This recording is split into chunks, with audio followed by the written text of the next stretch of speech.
Windows या Linux, ये नाम तो हम सबने सुने हैं, खासकर जब बात कंप्यूटर की आती है। पर आखिर इन दोनों में फर्क क्या है? चलिए, आज इसी सवाल को एक बहुत ही आसान और दिलचस्प तरीके से समझते हैं। जरा एक पल के लिए सोचिए, क्या हो अगर आपका कंप्यूटर एक घर होता। हाँ, सुनने में थोड़ा अजीब है, पर यकीन मानिए, विंडोज और लिनक्स के बीच का सारा फर्क इसी एक सवाल में छिपा हुआ है। तो चलिए दो तरह के घरों की कल्पना करते हैं। एक है घर ए। ये एक बड़ी कंपनी ने बनाया है, पूरी तरह से तैयार, रेडी टू मूव इन।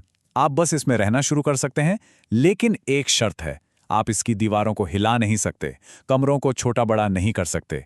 आपको कंपनी के बनाए नियमों के हिसाब से ही चलना होगा। और वहीं दूसरी तरफ है घर बी।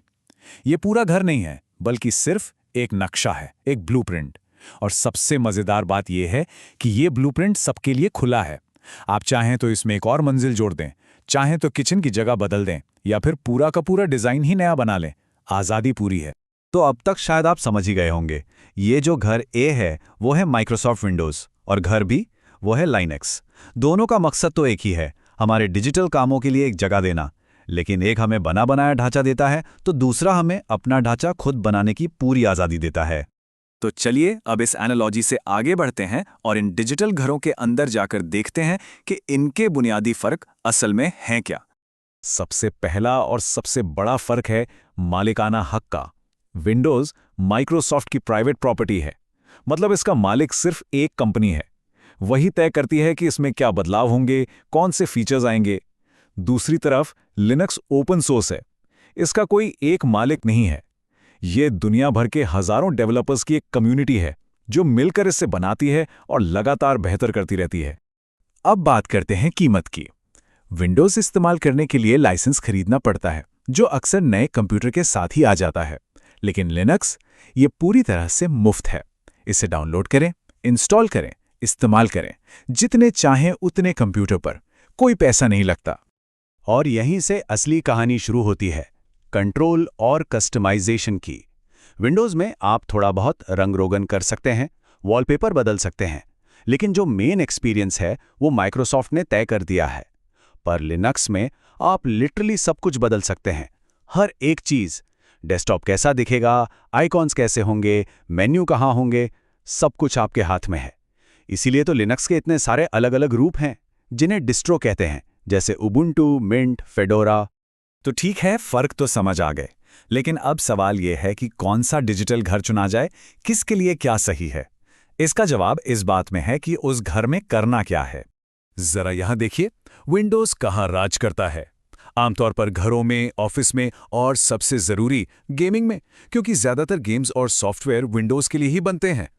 और लिनक्स, ये है सर्वर्स की दुनिया का बादशाह, यानी वो कंप्यूटर जो पूरे इंटरनेट को चलाते हैं।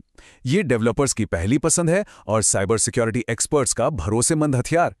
लेकिन एक मिनट, इंटरनेट की पूरी रीढ़ की हड्डी, मतलब ज्यादातर सर्वर्स, आखिर लिनक्स पर ही क्यों चलते हैं? इसकी कुछ बहुत ठोस वजहें हैं। एक, ये बहुत ज़्यादा स्टेबल है, यानी जल्दी क्रैश नहीं होता। दो, इसकी सिक्योरिटी ज़बरदस्त मानी जाती है। और तीन, ये हल्का फुल्का सिस्टम है, कम रिसोर्स में भी सॉलिड काम करता है। इसीलिए दुनिया के सबसे ताकतवर सुपर कंप्यूटर से लेकर हमारी पसंदीदा वेबसाइट तक सब कहीं ना कहीं लिनक्स पर ही चल रहे हैं।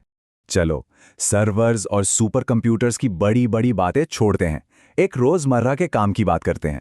मान लीजिए कोई गेम इंस्टॉल करना है। विंडोज पर तो ये काम मक्खन की तरह है। गेम डाउनलोड किया, इंस्टॉलर पर डबल क्लिक किया और बस नेक्स्ट नेक्स्ट फिनिश, खेल शुरू। इट जस्ट वर्क्स, क्योंकि गेम बनाने वाली कंपनियां सबसे पहले विंडोज को ही ध्यान में रखती हैं। अब आते हैं लिनक्स पर। यहां भी सिचुएशन काफी सुधर गई है। कई गेम्स तो सीधे सीधे इंस्टॉल हो जाते हैं, लेकिन हाँ, कुछ गेम्स के लिए थोड़ी मेहनत करनी पड़ सकती है। हो सकता है कोई एक्स्ट्रा सेटअप करना पड़े या कोई कमांड चलाना पड़े। मुश्किल नहीं है, पर विंडोज जितना सीधा भी नहीं। तो चलिए, अब वक्त है इन दोनों से जुड़ी कुछ आम गलतफहमियों को दूर करने का। फैक्ट को फिक्शन से अलग करते हैं। सबसे पहला और सबसे बड़ा मिथक कि लिनक्स विंडोज से बेहतर है या फिर इसका उल्टा। सच्चाई ये है कि बेहतर जैसा कुछ होता ही नहीं है। सब कुछ इस बात पर निर्भर करता है कि काम क्या है।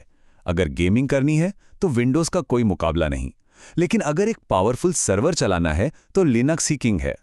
एक और बहुत पुरानी गलतफहमी कि लाइनेक्स का मतलब सिर्फ वो काली स्क्रीन और अजीबोगरीब कोड होता है। अरे नहीं, वो जमाना गया। आज के मॉडर्न लिनक्स वर्जन जैसे कि उबुंटू देखने में इतने खूबसूरत और इस्तेमाल में इतने आसान हैं कि क्या कहने। इनका ग्राफिकल इंटरफेस किसी भी दूसरे ऑपरेटिंग सिस्टम से कम नहीं है।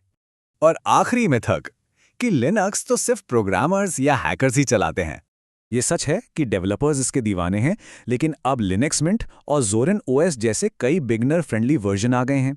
ये खासतौर पर उन लोगों के लिए डिज़ाइन किए गए हैं जो विंडोज़ छोड़कर आ रहे हैं और इन्हें कोई भी आराम से इस्तेमाल कर सकता है। तो इस पूरी चर्चा से हमें क्या समझना चाहिए? चलिए इस पूरे ब्लूप्रिंट पर एक आखिरी नज़र डालते हैं। तो मुख्य अंतर ये हैं: पहला, मालिकाना हक, माइक्रोसॉफ्ट की प्राइवेट प्रॉपर्टी बनाम सबकी ओपन कम्युनिटी। दूसरा, कीमत, पेड बनाम बिल्कुल फ्री। तीसरा, इस्तेमाल, गेमिंग और ऑफिस के लिए विंडोज़ तो सर्वर्स और टेक्निकल एक्सपर्ट्स के लिए लिनक्स। और चौथा, कंट्रोल, सीमित बनाम अनलिमिटेड। और अगर इस सबको एक लाइन में समेटना हो तो वो ये है: विंडोज़ एक बना बनाया फर्निश्ड अपार्टमेंट है जिसमें बस रहना शुरू करना है, जबकि लिनक्स एक ऐसा घर है जिसे अपनी मर्जी से फिर से डिज़ाइन किया जा सकता है। तो सवाल ये नहीं है कि कौन सा बेहतर है, असली सवाल तो ये है कि हमें एक तैयार घर चाहिए या फिर वो आज़ादी कि हम अपना डिजिटल आशियाना खुद बनाएं।